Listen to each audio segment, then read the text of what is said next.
Hello, my name is Emma Underwood and I'm a researcher at the University of California, Davis. The title of my talk is Estimating the Impacts of Wildfire on Ecosystem Services in Southern California. So this project was taken out in conjunction with the US Forest Service, and our aim was to really increase our understanding of ecosystem services associated with shrubland-dominated ecosystems, and also to understand the impact that wildfire has on these services. So our study area is shown in the map on the right, outlined in black, and in colour you can see the 4 southern national forests. And as you can see in the map on the left, the purple colours indicate shrubland vegetation, and we can see that this ranges from 56% in the San Bernardino National Forest to 82% in the Cleveland National Forest.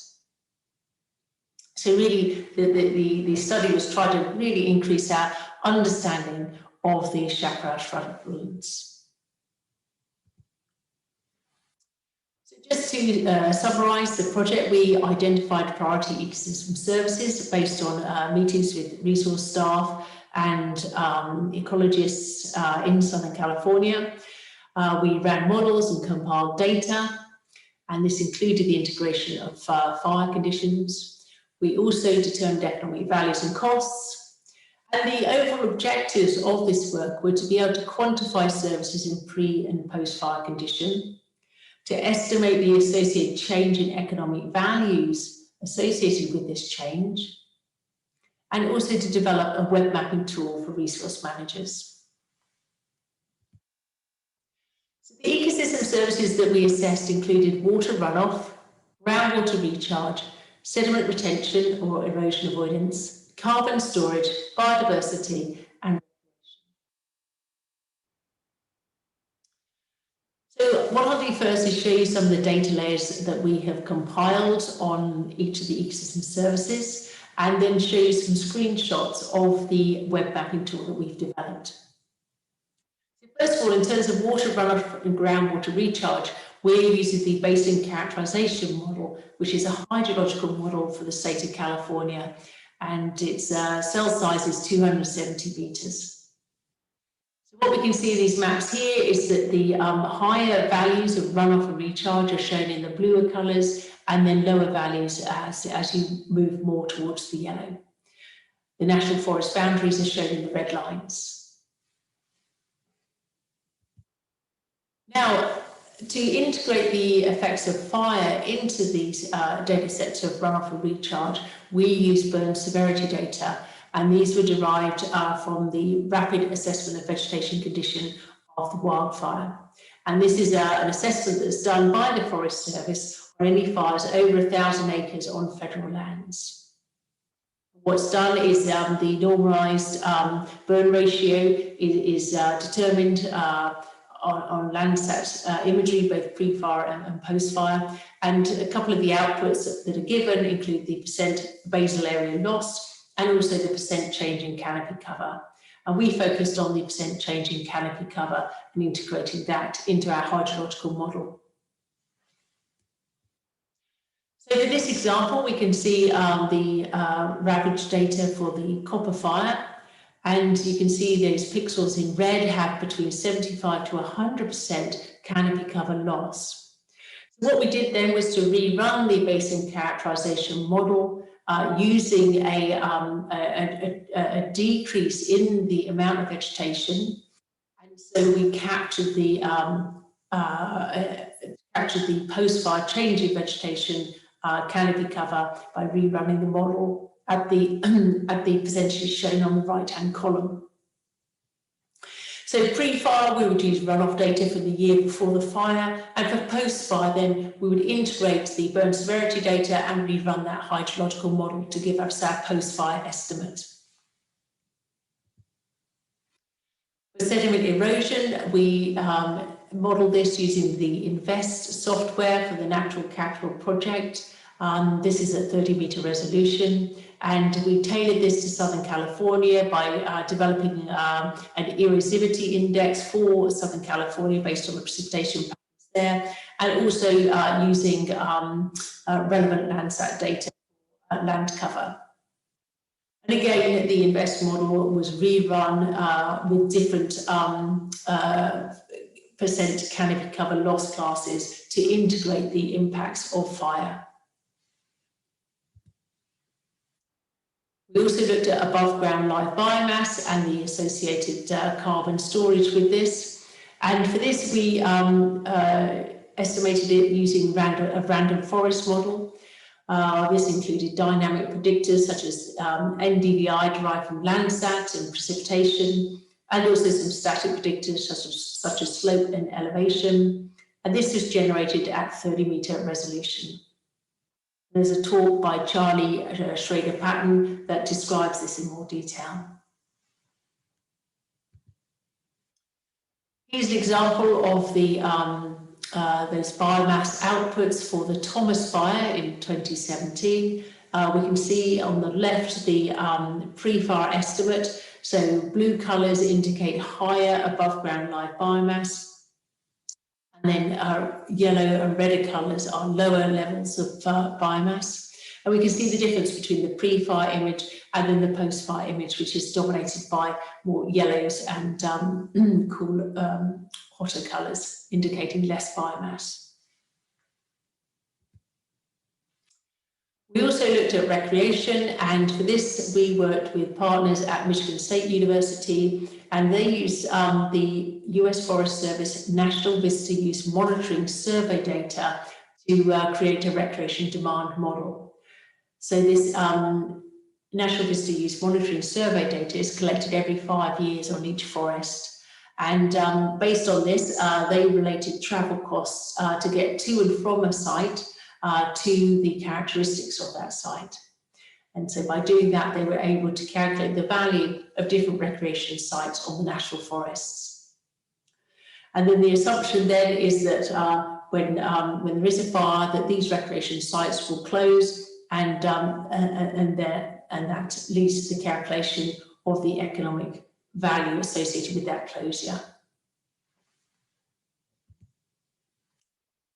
For biodiversity, we compiled a number of different input data layers. As you can see here in the upper left, we've got the California Natural Diversity Database. We've also got linkage corridors for key species that have been developed by a couple of different assessments. We also included native species richness and also native species rarity.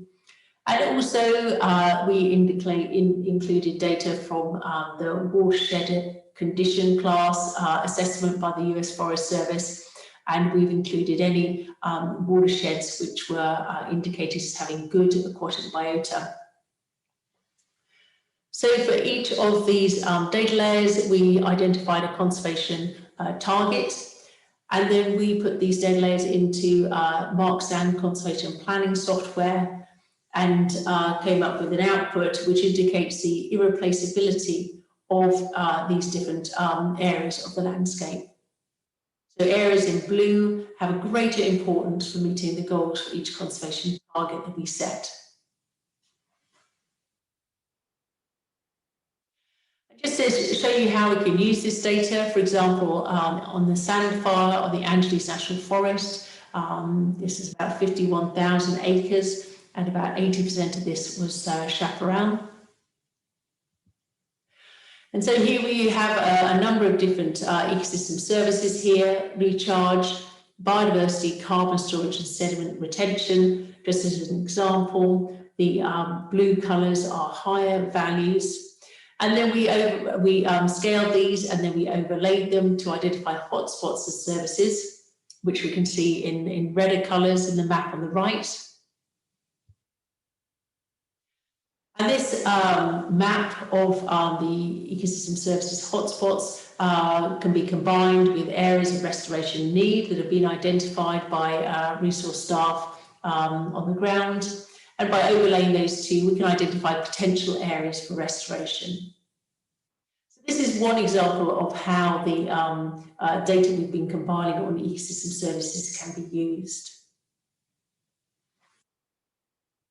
What I'd like to do now, though, is to show you some screenshots from the web mapping tool that we've been developing. So the idea is that this can help contribute to the revisions of Forest Service management plans, and also to inform environmental damage assessments through looking at the changes in services pre and post fire. So this is the homepage it opens up with, and by pressing the Get Started button, that can lead you to the tool itself. So once you open the tool, on the left we have a map. The orange boundary shows the study area, and the green boundary shows the national forests. And there's a variety of different other different data layers that a user can select on if they wish to. And then over on the right are the three sort of choices that a user needs to make first of all. So first of all, selecting the year, and then selecting the fire, and it will give a list of the fires that occurred in that year. And then finally, the ecosystem service. And there are 6 services, as we've just heard earlier in the talk, that a user can select from. So for this example, we're looking at the slide fire, which occurred in 2007, and we've selected carbon storage. So what you can see in the map component on the left is we can view the spatial data by looking at pre-fire or post-fire carbon storage, or also in this case, as we're doing, is looking at the ravage burn severity data. So we can see areas in red have had between 80 to 100% canopy cover loss. And then we can toggle between the pre-fire data, which is showing relatively more areas in blue, so with higher carbon storage. We can compare that with this post-fire map that has more areas of yellow on it. So the outputs can be given as a graph like this, where we have the pre-fire and also the post-fire estimates, and also in tabular format. Here's a screenshot of the outputs for biodiversity. Here we're showing the marks and score values. And in the table on the right, we can see the relevant data for the fire itself in the green font, but we also show the values for the 4 different national forests, so a user can make comparisons. And then finally, recreation. This is an example from the Thomas fire. We can see these blue recreation points and the labels associated with them, with the names. And there in the number is the code number in the NVIM survey. And for those points, we can see data. For example, here on the right, we've got the predicted total number of visits per year. And finally, there's a variety of ways that we can extract the data, either in tabular format, or the spatial data can be downloaded, and then it can be integrated with other data in GIS to further make decisions. So the online web mapping tool is in the final stages of development, so should hopefully be ready soon. And I'd like to leave it there, but also to acknowledge all of the partners and collaborators that have been involved with the project, and also the funding sources. Thank you.